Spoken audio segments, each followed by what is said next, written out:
ఈ cinema opening Kiran Abbavaram గారితో చేశారు. అసలు ఇప్పుడు ఫ్యూచర్ లో మళ్ళీ ప్రీ రిలీజ్ ఫంక్షన్ ఉంటది అండ్ టీజర్ ట్రైలర్ ఫంక్షన్స్ ఉంటాయి. ఎవరు ఏ హీరో కనిపించబోతున్నారు? ఇప్పుడు టీజర్కి అయితే ఏ హీరోని పిలిచలేదు నా ఎందుకంటే ఎవరి దగ్గర పోలేదు, పిలిచలేదు కూడా. మీరే గెస్ట్ అంటారు ఓవరాల్ గా? కాదు కాదు కాదు నా తప్పు నా, నేను గెస్ట్ అవుతానా. నేను మా ఊర్లోకి వెళ్ళేసి ఫస్ట్ ఏమన్నారు పెద్దలందరూ, ఇల్లు గెలిచి రచ్చగలచమన్నారు. నా ఊర్లో నేను ఆడిషన్ పెట్టినప్పుడు ఈ 10,000 ఎత్తుకుని పోతాడు, ఇంక సినిమా చేయలే, 10,000తో సినిమా చేసి దేవుడు. 10,000 అంటే నిజంగా ఎవరు చేయదు కదా. 10,000 ఇస్తే నీకు యాక్టింగ్ ఇస్తా అని చెప్పిన. నువ్వు హైదరాబాద్ పోయి ఇంటికి వచ్చేలా 10,000 అయిపోతుంది. కానీ నేను ఇచ్చింది నీకు 10,000 నువ్వు యాక్టింగ్ చేయడానికి కాదు. మా ఊరు సినిమాకి 550 మందికి ఫ్రీగా ఛాన్స్ ఇచ్చిన. ప్రమోషన్ టైంలో ఎవరు రాలే నాకు సపోర్ట్గా.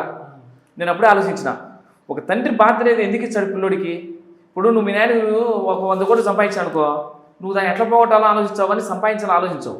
మీ నాయన అప్పులో తెచ్చుకున్నాను అనుకో, నువ్వు దాని అప్పులు చేసి నీ ఇల్లుని ఎట్లా ముందుకు నడిపేయాలన్న ఆలోచనతో నువ్వు కష్టపడుతూ తప్పుడు ఆలోచన పట్టో బయటికి పోవు, నీట్గా పద్ధతిగా ఉంటావు, తాగుడు అలవాటు కాకుండా. ఇలా నేను చేశా. నేను మా ఊరు సినిమా ఏంది ఫ్రీగా ఇచ్చాలకి వాళ్ళకి వాల్యూ తెలియకపోయాయి. స్కూల్ అయితే ఏం చేసిన 10,000 అని పెట్టినా. ఎందుకు ఆ 10,000తో సినిమా చేయడానికి కాదు, తనకు ఒక బాధ్యత. ఇది నా సినిమా అని చెప్పుకుంటాడు. రేపు పొద్దున్న సినిమా ఏమైనా థియేటర్ లేదనుకో కొట్టాడతాడు వాళ్ళతో పోయి, నా లక్క పోయి నేను పెట్టినా ఇది నాకు ఎందుకు హీరోని కొట్టాడతాడు వాళ్ళ ఊళ్ళో పోయి.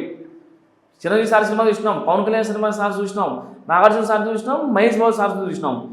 నేను కనపడేది మా ఊర్లో నేను కనపడమంటా, నువ్వు మా ఊరు అని నువ్వు నా థియేటర్ ఎందుకు అని వాళ్ళ ఊర్లో వాళ్ళే కొట్టాడతారు. నేను ఒక బలాన్ని పెంచుకోవడానికి ఇది పెట్టినా. ఆ 10,000తో ఏది కాదు, అది వాళ్ళకి తెలుసు, నాకు తెలుసు. అది సినిమా ఆ పిల్లోని తెలుసుకోవడానికి పెట్టినాను. ఛార్జీలకు అయిపోతాయి, ఫుడ్కి అయిపోతుంది, లాడ్జీలకు అయిపోతాయి ఆ డబ్బులు ఆ పిల్లలకే. నేను నథింగ్ మ్యాటర్. డబ్బుల కోసం సినిమా చేసేది కాదు ఇది. తన బాధ్యత తన కోసం చేసే సినిమా ఇది. ఓకే, స్కూల్ లైఫ్ సినిమాని జనాలు ఎందుకు చూడాలి? జనాలు ఎందుకు చూడాలంటావు నా నీ కథనా ఇది? నేనేమంటున్నా, అంతరిక్షంలో అరణ్యుడు అని పెట్టా టైటిల్. స్కూల్ లైఫ్ నీ లైఫ్, నీ స్కూల్ నుంచి వచ్చిన జర్నీని లైఫ్ చూపిస్తున్నాను, స్కూల్ లైఫ్ని. నీ కథ బాగుంది. నువ్వు ఏమన్నా లవ్ చేసినావా? చేసాం, 1, 2, 3 అంటాం. అట్టనద్దు, 1, 2 అనేది లవ్ కాదు అది. ఓకే, అది ఏందో ఇంకోటి.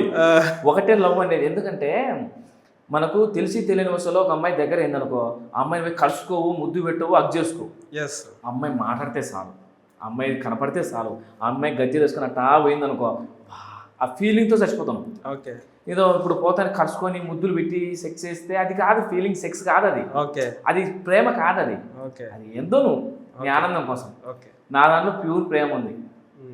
ఆ అమ్మాయితో కనపడితే చాలు, ఆ అమ్మాయిని ఒక దేవత. ఇప్పుడు అమ్మాయి అమ్మ ఇద్దరు హీరోకి ఒకటే, అంత విలువ ఇస్తాడు. మన ఫస్ట్ ప్రేమ అంతే విలువ ఇస్తాం. నువ్వు లవ్ చేసినావన్నా చెప్పున్నా నిజంగా? చేసామన్నా. మరి లవ్ చేసినప్పుడు ఇది చాలా మంది ఎందుకు చేస్తావు, ఒకనే చేస్తావు. ఓకే, అంటే నాకు ఇంకో డౌట్ ఏంటంటే ఫస్ట్ నుంచి అసలు పులివెందుల మహేష్ అనే పేరు ఎలా వచ్చింది అసలు? పులివెందుల మహేష్ పేరు ఎందుకు వచ్చిందంటావా? యాక్చువల్లీ నా పేరు మహేషే. ఓకే, ఇప్పుడు నా ఇంటి పేరు ఒకటి ఉంది. నా ఇంటి పేరును నేను ఒకసారి పెట్టుకున్న తర్వాత నా ఇంటి పేరుతో పెట్టినా. ఒకటి ఆలోచించిన, మహేష్ అనేవాడు ఒకడే ఉంటాడు, ఒక తల్లికి ఒక బిడ్డే ఒకడే. అదే వాడు ఎంత పెద్ద ఎదిగినా కూడా వాడి ఇంటి పేరు వస్తుంది, ఆ ఇంటి వరకే అంకితం అది.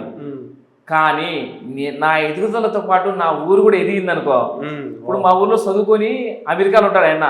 పులివెందుల మహేష్ అంటేనే రే పులిందర అంటే వాడు పులిందర ఊరా అని ఏమన్నా మాది ఆ ఊరే ఉండు అని ఫోన్ చేద్దాం. రే తమ్ముడు నీది పులిందల మహేష్ అవునన్నా అన్న మాది కూడా అదే రా ఊరు. రాష్ట్రాలు కనపడుతుంది.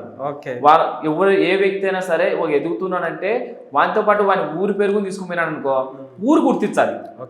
ఇంటితో పాటు ఊరు కూడా గుర్తించాలి. అందుకే పులిందల మహేష్ అని పెట్టుకున్నాను. ఓకే, థ్యాంక్స్ అన్న, చాలా విషయాలు అయితే చెప్పారు. టీజర్ చూసాను, సీరియస్లీ చెప్తున్నా, నేను మీకు ఫ్రెండ్ అని కాదు కానీ టీజర్ అయితే చించి పడేశారు. ఎస్పెషల్లీ మ్యూజిక్ కూడా చాలా బాగుంది. ఈ సినిమా రిలీజ్ అయినాక చూడు మనలో ఒక స్టార్ అయితే రాబోతారు అని చెప్పుకోవచ్చు. సో ఓవరాల్గా అయితే సినిమా అయితే చాలా బాగా వచ్చింది. కమర్షియల్గా కూడా ఆలోచించిన పరంగా అయితే కూడా చాలా బాగా అనిపిస్తుంది నాకైతే. సో ఫైనల్గా జనాలకి చెప్పాలంటే ఏం చెప్తారు? ఏంటి ఏదో నేనేం చెప్పను. జూలై 7 టీజర్ చూడండి, నచ్చిందా సపోర్ట్ చేయండి.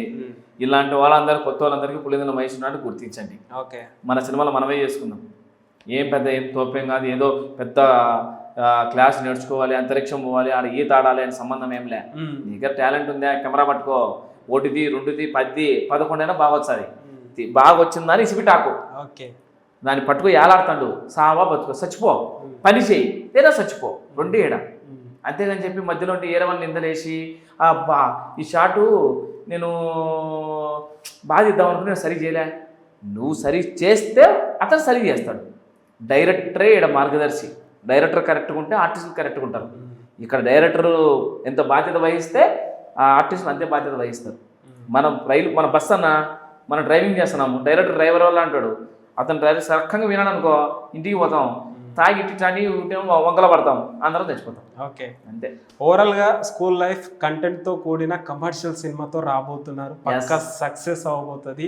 Thank you so much. చాలా విషయాలు అయితే చెప్పారు, చాలా మంది కూడా ఇన్స్పైర్ అవుతారనేది చెప్పుకోవచ్చు మిమ్మల్ని చూసి. Thank you so much. Cinema పక్కా టీజర్ లాంచ్ అయినాక మళ్ళీ మా స్టూడియోకి రావాలని కోరుకుంటున్నాను. Thank you so much.